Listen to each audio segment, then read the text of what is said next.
Hello and welcome to Umar's English journey. दोस्तों, अब तक हमने इंग्लिश ग्रामर के बहुत ही बेसिक कॉन्सेप्ट्स को समझने की कोशिश की है पिछले कुछ वीडियोस के ज़रिए, और आज से हम शुरू कर रहे हैं अपने इंग्लिश लेसन की जर्नी को।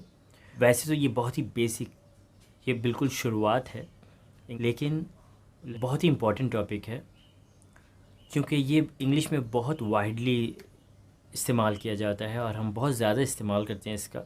आज हम बात करने वाले हैं वर्ब बी के बारे में, मतलब वर्ब बी और उसके डिफरेंट फॉर्म्स के बारे में।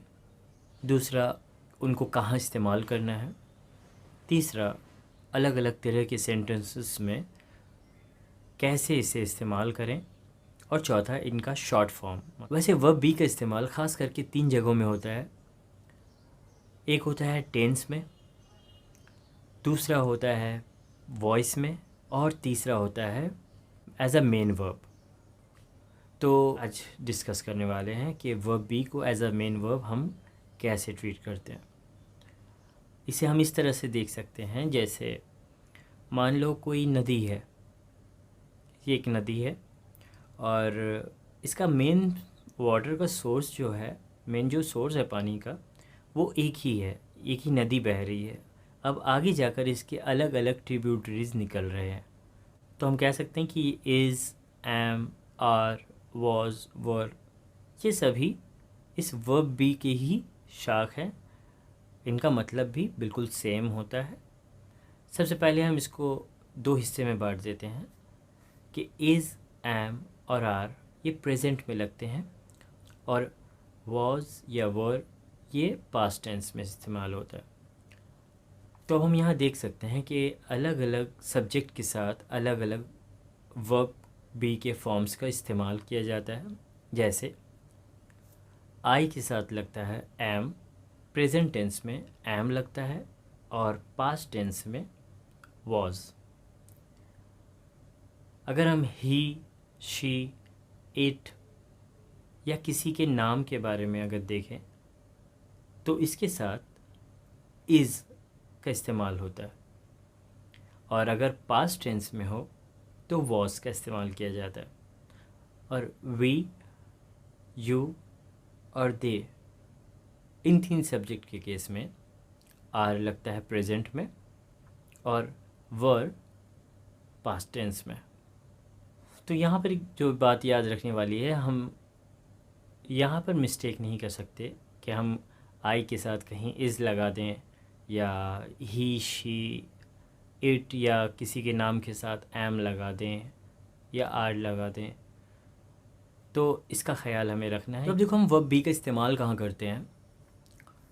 अगर हम किसी का नाम बताते हैं, या किसी के एज बता रहे हैं, या कोई एड्रेस, या क्वालिटी, प्लेस, टाइम, किसी की स्टेटस, या हेल्थ, या मूड, ऑक्यूपेशन, या रिलीजन, तो इन सभी केस में जहाँ पर किसी चीज़ के होने की, किसी चीज़ के प्रेजेंट होने की, या फिर एग्जिस्ट करने की बात कर रही हो, तो वहाँ पर हम वर्ब बी का इस्तेमाल करते हैं। तो हमने ये देखा कि हमें वर्ब बी का इस्तेमाल कहाँ करना है। अब हम ये देखते हैं कि हमें इसका इस्तेमाल कैसे करना है। आई मीन कि वर्ब के डिफरेंट फॉर्म्स जो थे, वर्ब बी के डिफरेंट जो फॉर्म्स हैं, उसे अलग अलग सब्जेक्ट में हम कैसे पुट कर सकते हैं। तो अब हम इन एग्जांपल्स को देखते हैं। मान लो मुझे कहना है कि मैं खुश हूँ, या मैं एक स्टूडेंट हूँ, तो हम इस तरह कह सकते हैं कि आई एम हैप्पी, या आई एम अ स्टूडेंट। और मान लो अगर कहना होता कि मैं खुश था, या मैं एक स्टूडेंट था, तो इसे इस तरह कह सकते थे कि आई वॉज़ हैप्पी, या आई वॉज़ अ स्टूडेंट। वो ईमानदार है, या वो बहुत तेज़ है, तो कह सकते हैं इसे कि ही इज़ ऑनेस्ट, या ही इज़ इंटेलिजेंट, या ही इज़ स्मार्ट। अब अगर पास्ट में कहना होता कि वो ईमानदार था, या वो बहुत तेज़ था, तो इसे इस तरह कह सकते थे कि ही वॉज़ ऑनेस्ट, या ही वॉज़ स्मार्ट। वो एक डॉक्टर है, या वो एक डॉक्टर थी, शी इज़ अ डॉक्टर या she was a doctor. Next है अभी 5 बजे हैं, या उस वक्त 5 बजे थे, तो इस तरह कह सकते हैं कि इट इज़ 5 o'clock या इट वॉज़ 5 o'clock। नेक्स्ट है रवि एक फ़ुटबॉल प्लेयर है, या रवि एक फ़ुटबॉल प्लेयर था। तो यहाँ कैसे बना, Ravi is a football player या Ravi was a football player. तो आई के साथ एम या वॉज का इस्तेमाल हुआ, और फिर ही, शी, इट और नेम के साथ इज़ का या वॉज का इस्तेमाल हुआ। अब आगे देखते हैं, हम उदास थे या हम उदास हैं, तो ये कैसे होगा, वी आर अपसेट या वी वर अपसेट। नेक्स्ट देखते हैं, तुम मेरे दोस्त हो या तुम मेरे दोस्त थे, तो इस केस में भी आर का इस्तेमाल होगा, यू आर माई फ्रेंड या you were my friend. Next देखते हैं, वो मेरे टीचर्स हैं या वो मेरे टीचर्स थे, दे आर माई टीचर्स या दे वर माई टीचर्स। तो सेंटेंसेस और भी 3 तरीके से बनता है, जैसे कि हमने इस वीडियो में ऑलरेडी पढ़ा है 2 तरह के सेंटेंसेस के बारे में, एक डिक्लेरेटिव और एक इंटरोगेटिव। तो डिक्लेरेटिव में एक होता है डिक्लेरेटिव और एक होता है निगेटिव, इसे हम अफर्मेटिव और निगेटिव भी कहते हैं। और इंट्रोगेटिव में भी इंट्रोगेटिव होता है और एक इंट्रोनिगेटिव या निगेटिव इंट्रोगेटिव होता है। तो हम देखते हैं कि निगेटिव, इंट्रोगेटिव और इंट्रोनिगेटिव किस तरह से बनता है, और उसका 2-4 एग्जांपल्स देखते हैं। तो ये रहे डिक्लेरेटिव और इंट्रोगेटिव के रूल्स कि किस तरह सेंटेंस का पैटर्न बनता है। तो जितने भी सारे सेंटेंसेस को अभी हमने देखा वो सब थे ये फर्स्ट वाले, जिसे हम अफर्मेटिव कह सकते हैं या डिक्लेरेटिव भी कह सकते हैं।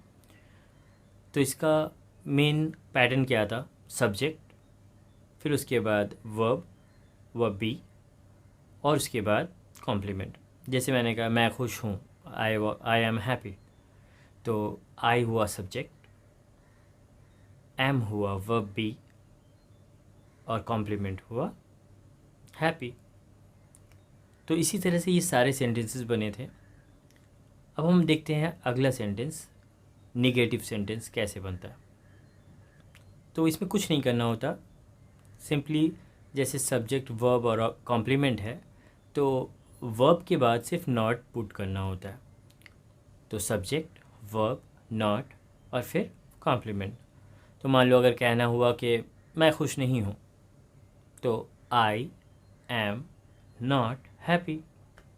मान लो कहना हुआ कि मैं खुश नहीं था, तो आई वॉज नॉट हैप्पी।